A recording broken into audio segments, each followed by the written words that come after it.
Corona का कहर राजधानी दिल्ली पर लगातार जारी है। हर दिन कोरोना के नए मामलों के साथ साथ मौतों का आंकड़ा भी बढ़ रहा है। दूसरी ओर अस्पतालों की स्थिति भी बेहतर नहीं हुई है। मरीजों को भी अभी बेड्स और ऑक्सीजन के लिए संघर्ष करना पड़ रहा है। बीते 24 घंटे के अंदर दिल्ली में कुल 368 मौतें दर्ज की गई। एक दिन में कुल 25,986 नए केसेस सामने आए, जिसके बाद दिल्ली में कुल संक्रमितों का आंकड़ा 10,53,000 के पार पहुंच गया है। और इसी खबर पर विस्तार से जानकारी लेंगे एवं संवाददाता प्रीत किरण से। फोन लाइन पर जुड़ रही है हमारे साथ दिल्ली से। प्रीत, विस्तार से दिल्ली का हाल हमें बताएं। जी बिल्कुल, पिछले 24 घंटों में 81,829 जांच की गई, टेस्ट किए गए कोरोना की, जिसमें 31% लोग ऐसे पाए गए हैं जो पॉजिटिव है। हालांकि ये जो पॉजिटिविटी का जो रेशो है ये धीरे धीरे कम हो रहा है, परसेंट कम हो रही है। 33% से दिल्ली में अब 31 और 30% तक आ गया है।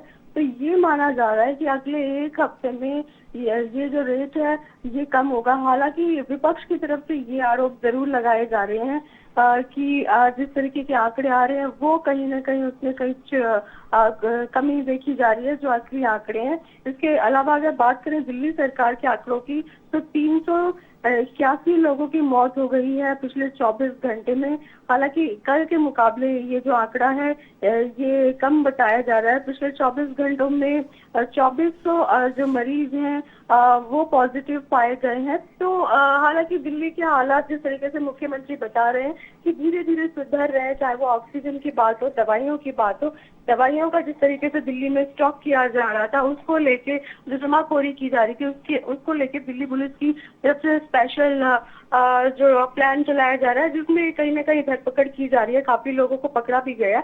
इसके अलावा जो ऑक्सीजन की पूर्ति के लिए बाकी राज्यों से मदद ली गई, इसी के साथ ही ऑक्सीजन एक्सप्रेस का जो ऑक्सीजन टैंकर था वो भी दिल्ली पहुंचा है। तो कहीं ना कहीं राहत जरूर मिल रही है दिल्ली में। जिस तरीके के पिछले हफ्ते जो हालात थे उसमें सुधार देखा जा रहा है, और जिस तरीके से लॉकडाउन कहीं ना कहीं कोरोना में जो ये कहा रहा था कि एक चेन को ब्रेक करेगा, वो भी कहीं ना कहीं नजर आ रहा है। हालांकि ये भी हो सकता है कि जो जांच है पिछले दिनों उसमें थोड़ी कमी देखी गई है। जांच इससे पहले 1 लाख तक मरीजों की जा रही थी, जिसमें कमी करते हुए 81,000 नमूने अब लिए जा रहे हैं।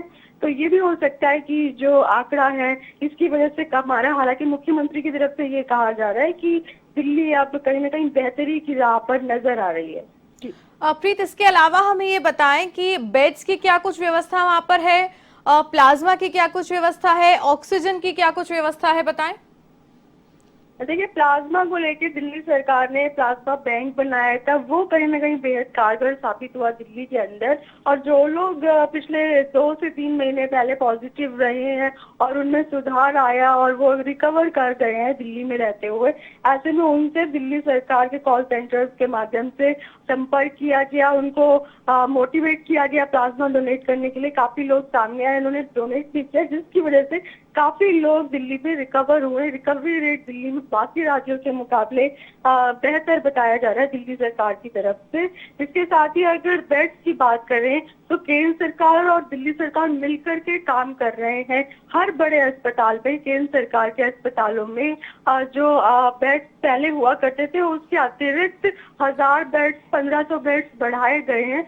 तो ये कहीं ना कहीं एक बेड की बात करें, डीआरडीओ ने भी काफी मदद की, और दिल्ली सरकार की तरफ से भी अलग अलग दिल्ली सरकार के अस्पतालों के अतिरिक्त कैंप्स लगा करके बेड्स की व्यवस्था की गई है। आईसीयू और वेंटिलेटर बेड की बहुत ज्यादा जरूरत नजर आ रही है दिल्ली में। इसी वजह से जितने भी बेड्स की व्यवस्था की गई है आइसोलेशन बेड्स में, उसमें 30% जो आईसीयू और वेंटिलेटर बेड्स जो है उनकी व्यवस्था की गई है दिल्ली सरकार की तरफ से। तो ये अब बताया जा रहा है दिल्ली सरकार की तरफ से कि एक हफ्ते के बाद हालात जब सुधरेंगे तो बेड्स की जो इस तरीके की मारामारी है वो नजर नहीं आएगी। हालांकि ऐप के माध्यम से जो पेशेंट्स हैं वो दिल्ली सरकार के अस्पतालों में संपर्क कर रहे हैं, लेकिन ऐप में कहीं ना कहीं हर अस्पताल में ये देखा जाता है कि 10 बेड खाली है, 5 बेड खाली है, लेकिन जब मरीज वहां पहुंचते हैं तो वो फुल हो जाते हैं। ये समस्या भी दिल्ली में मरीजों को काफी सामना इसका करना पड़ रहा है।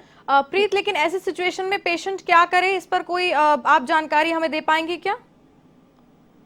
देखिए, वहां पहुंचने के बाद पूरी तरीके से आपाधापी का माहौल हो जाता है।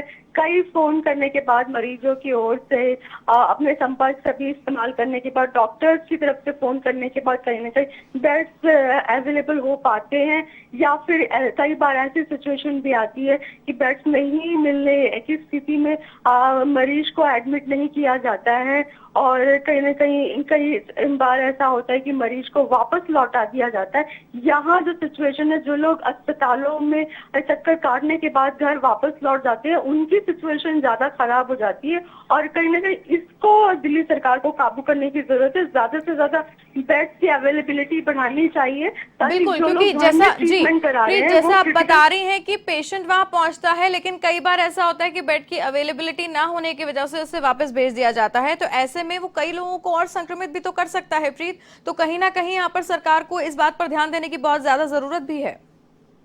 जी बिल्कुल, कई बार ऐसा होता है कि आरटीपीसीआर टेस्ट कराने के लिए मरीजों को 3-4 दिन का इंतजार करना पड़ता है, और जो उसकी रिपोर्ट है वो 24 से 72 घंटे के बीच में दी जाती है। इस दौरान जो लोग संक्रमित हो रहे हैं दिल्ली में, उन लोगों की संख्या बहुत ज्यादा है, और जिन मरीजों को बेड्स नहीं मिल पाता है, घर में ट्रीटमेंट कराने के दौरान आइसोलेशन में होने के बाद भी पूरा परिवार संक्रमित हो जाता है। तो कहीं ना कहीं इस तरीके से जो दिल्ली की सिचुएशन है वो ज्यादा क्रिटिकल होती जा रही है। केंद्र सरकार की तरफ से इस बारे में ये कहा गया था कि कंटेनमेंट जोन बनाए जाए ज्यादा से ज्यादा, तभी चेन ब्रेक हो सकती है। लेकिन इस बार दिल्ली सरकार की ओर से लॉकडाउन जरूर लगा दिया गया, लेकिन कंटेनमेंट जोन ज्यादा नहीं बनाए गए। इसकी वजह से दिल्ली वासियों को ज्यादा मुश्किलों का सामना करना पड़ रहा है।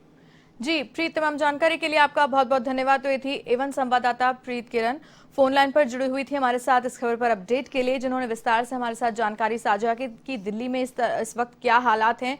रिकवरी रेट बाकी राज्यों से कुछ बेहतर है दिल्ली में। कहीं ना कहीं जो प्लाज्मा बैंकिंग की गई है दिल्ली सरकार की ओर से, वो भी काफी मददगार साबित हो रही है। लोगों को मोटिवेट करके जो कोविड से रिकवर हो गए हैं उन्हें जागरूक किया जा रहा है कि आप अपना प्लाज्मा डोनेट करें, और ये बेहद जरूरी है, क्योंकि प्लाज्मा के लिए ना तो कोई प्लांट लगाया जा सकता है, ना खरीदा जा सकता है, ना प्रोड्यूस किया जा सकता है। तो लोगों में भी अवेयरनेस होना बेहद जरूरी है।